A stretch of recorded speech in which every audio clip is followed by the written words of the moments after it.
Welcome to 10 Pose Reset 2. So this won't be very long, but we're gonna get 10 poses in, and I promise you, you will feel much better than if you didn't do it. So go ahead and start in a seated position. I do recommend having a towel or a blanket for some padding.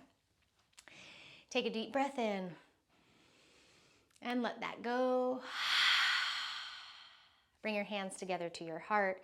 Set an intention for this movement practice, whatever it is that is easily attainable, just to slide and glide along your breath. Maybe it's the word breath, maybe it's the word calm, healing, whatever you can remember that will bring you some benefit that you can connect to.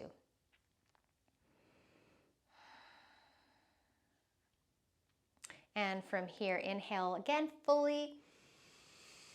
And sigh and shake off any clutter, let that go. Good, and so we're starting with the neck, seated with the neck.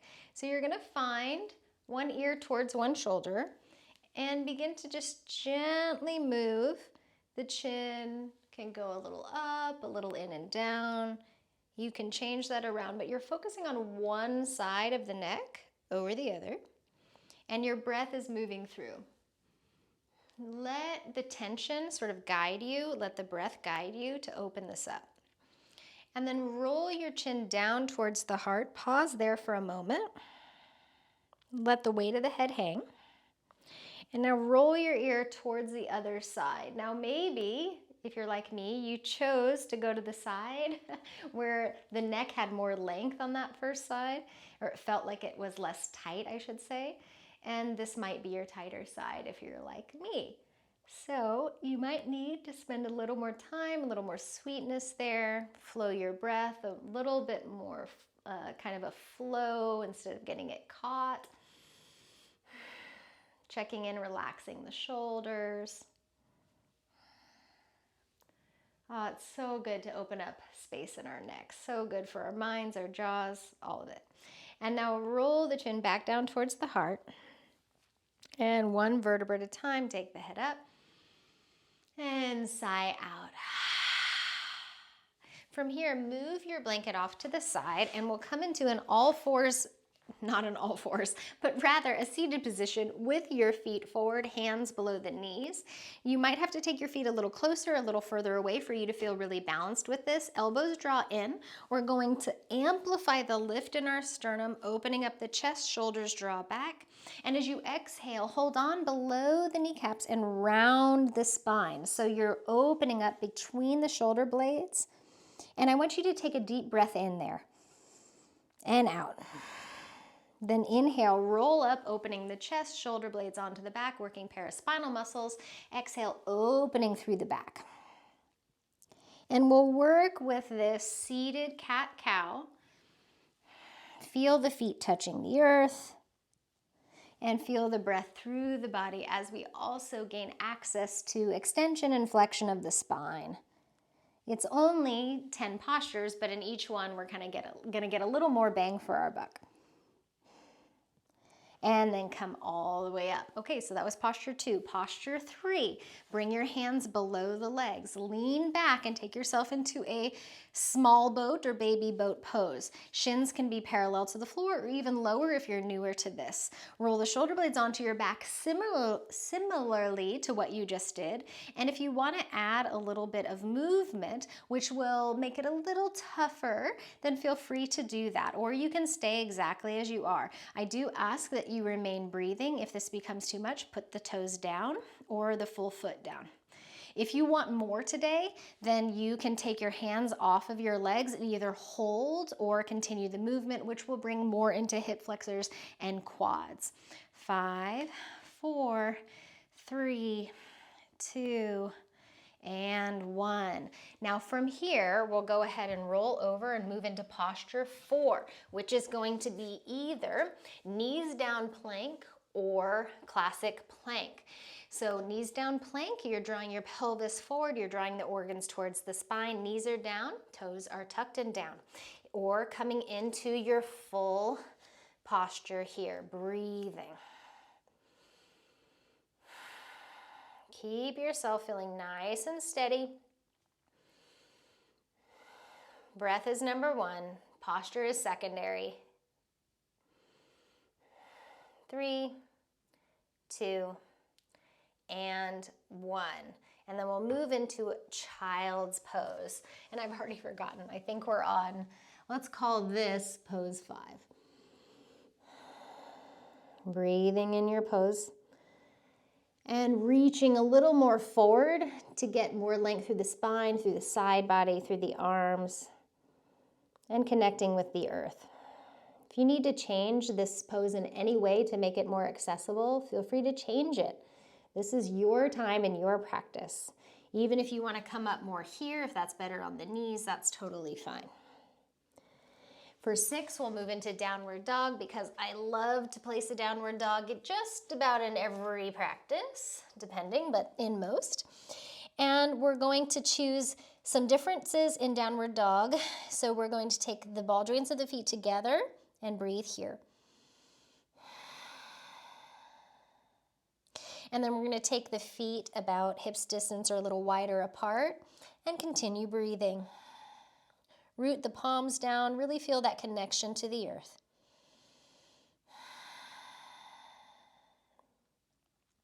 And then take the feet all the way out to the outer edges of your mat and breathe here. This one, you might want to sway the hips a little side to side.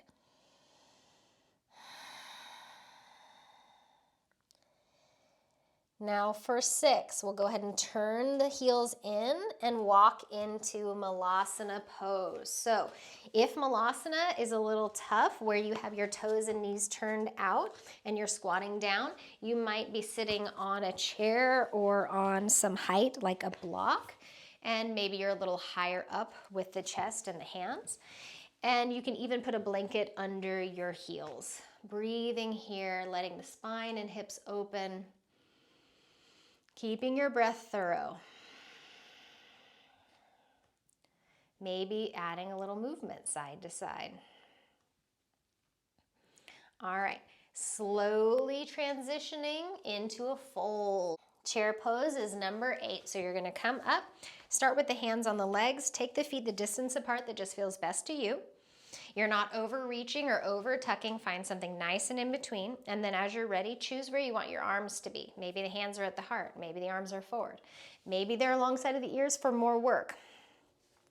And you can hold or you can pulse.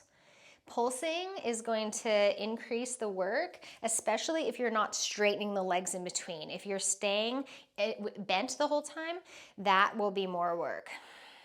5, 4, stay with it, 3, 2, and 1. Come on up, breathe here. Technically, mountain pose is a pose, but we're not counting it today. Stand up nice and tall. We've got 2 more. Tree pose. Shift your weight over into one side. Either just kickstand your heel in with your toes tucked in down, knee out to the side, external rotation, or slide that foot any amount up the leg. You can use the assistance of your hand and breathe here. Draw foot to leg, leg to foot. And then arm position is totally up to you, whatever you want to do with the arms. Maybe you're doing something asymmetrically. See what the brain says about that. Change things up.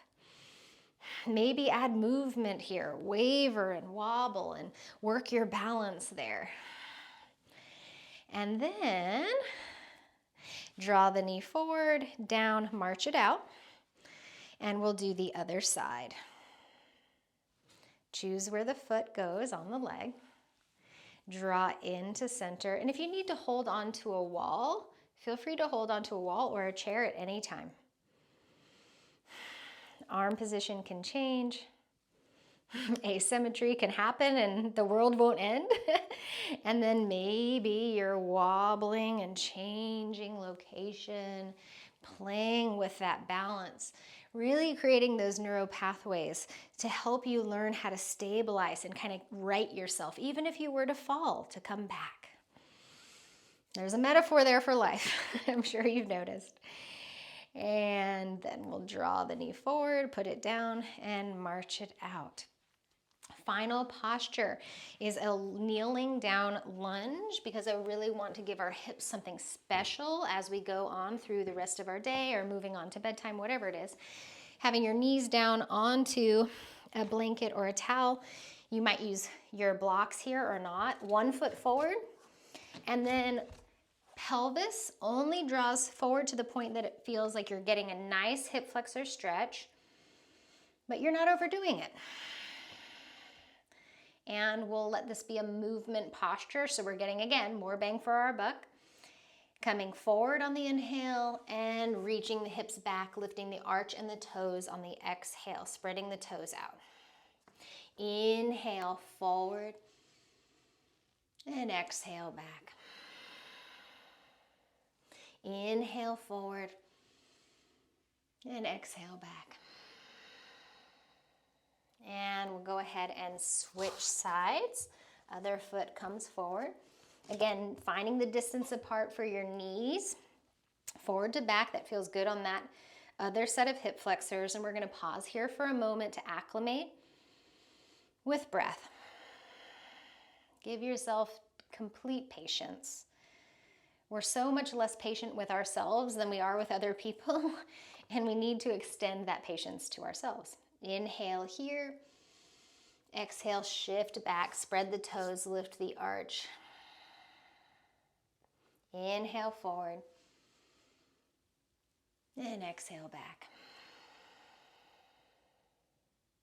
Inhale forward. And exhale back. And then go ahead and transition into seated. And those were your 10 postures. I hope that you feel really a lot better, a little more open, a little more balanced. And if I were to offer an 11th bonus posture, as I did last time, it would be to reach back, lift the heart. Hands are a little bit lower than shoulders, palms facing gently up. Expansive breathing. Breathe the space around your heart center. Open yourself up to all possibilities. Invite the highest self in. And then wrap your arms around for a hug. Maybe some movement side to side. Maybe you're rolling in and up. Maybe the elbows lift. Just a little bit of shoulder stuff in that hug. And shake it out. Namaste, everyone.